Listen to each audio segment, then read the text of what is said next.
Hi, welcome to today's session. We'll be talking about money growth options, how to manage your own money. Okay, let's start from you learning that you need to be productive if you want to be alive, if you want to stay on this path of eternity. Retirement, as we know, it is not retiring from work. I say it's actually retiring from working for money.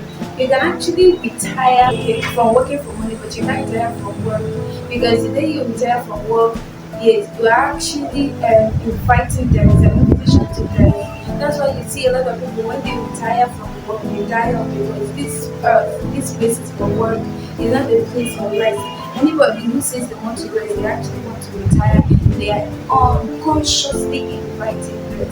Let's look at income. What is income? Income is money earned from providing products or services. And then what are product and services? Product and services are solutions to people's problem.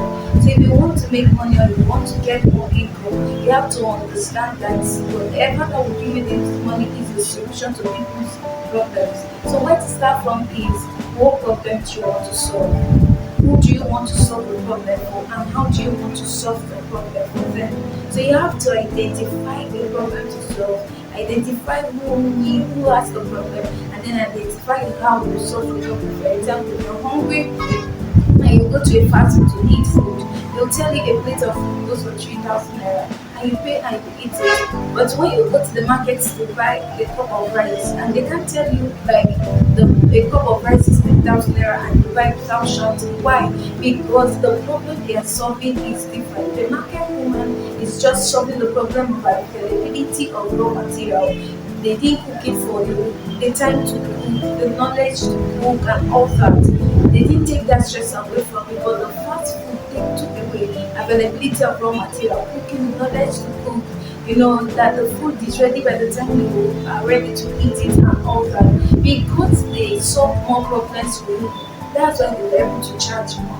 So you see that when you solve more problems, you can be able to charge more. So when you are looking at getting more money, what you need to ask yourself is, am I solving any problem to people for people? If you are solving problem for these people, you have to check, am I solving any problem for people?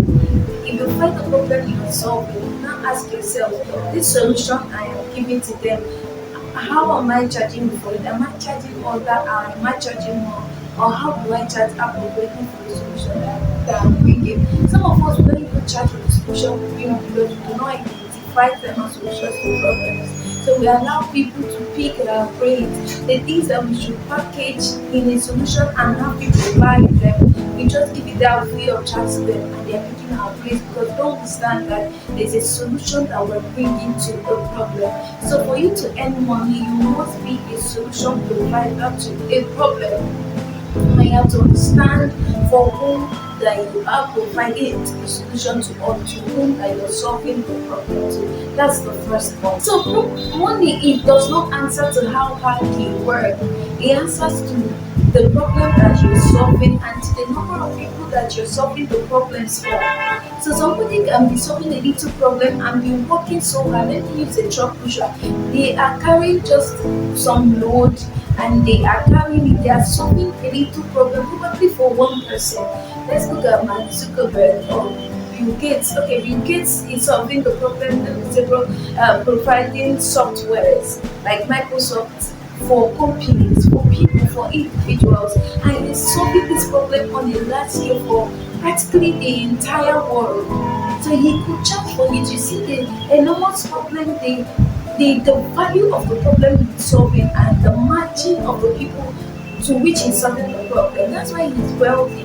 So if you solve small problem for small number of people, you're actually going to be poor, no matter how hard you work at solving this problem for these people. But if you solve a problem that is a primary problem for more people, no matter how soft you work, you're actually going to earn more money. So income is not dependent on how hard you work, but on the problem you're solving and the number of people to which you're solving the problems for. So income is actually dependent on the solution that you're bringing or on the problem that you're solving. That all said, I'm trying to tell you that income is not equal to energy spent. So you can spend more energy and you make less income, and someone spends less energy and makes more income. That's why it is always said that you have to work smart and not to work hard. Working smart is actually working hard too, but it all depends on the side or on the part of the body that you're using. If you're doing a lot of physical work, you're going to earn less. If you do a lot of mental work, you're actually going to earn more. So energy spent is not equal to income. It depends on what part of the body are you actually exercising. So income is a measure of the kind of problem that you're solving. If you don't have income, it means that you're not solving a problem for a set of people. If you don't have enough income, it means that you're not solving the problem for a huge number of people. Right? That's why if someone has money and they don't have a source of money, there is no way we can pinpoint that this is their resource, this is what is giving them money. We say they are thieves, we say they are criminals, because if you must make money, if you must have income, you must have a source of income, you must have a problem that you are solving. Now, if you want to increase your income, there are just two things that we're going to talk about in this video you have to do. Number one, solve the same problem for more number of people. Or number two, solve more problems for the same people. Let me start from number two. You are a teacher in the school and you are teaching a pupil or students, okay? And then what happens is that you teach them and you go and you're expecting them to pay you more. But they keep increasing peanuts for you and you want to make more. What do? Provide more solutions, solve more problems for people, for those people, for your students or for your pupils. For example, you can offer home services, home lessons. When you begin to offer more value, more solutions, then they can now pay you extra. What are you doing? You're solving more problem for the same set of people. But I love the first part, which is that you're solving the same problem for more people. Let me use the example of a teacher too. As a teacher and you want to solve the same problem for more people, what do? You can go online, you leverage online. The lessons are the same. You are teaching English, you're teaching mathematics. You go online and find students who will pay you to teach the same thing that you teach your students in class. You teach them and they pay you. And one class, you can have as much as 1,000 people in the same class and they pay you the same amount of money that one person will pay you. You see, you're leveraging. You're serving the same value, the same energy, the same strength to your body. You are serving more people. That's what tech is. Enabling you to be able to serve more people at the same time. That's what is leverage.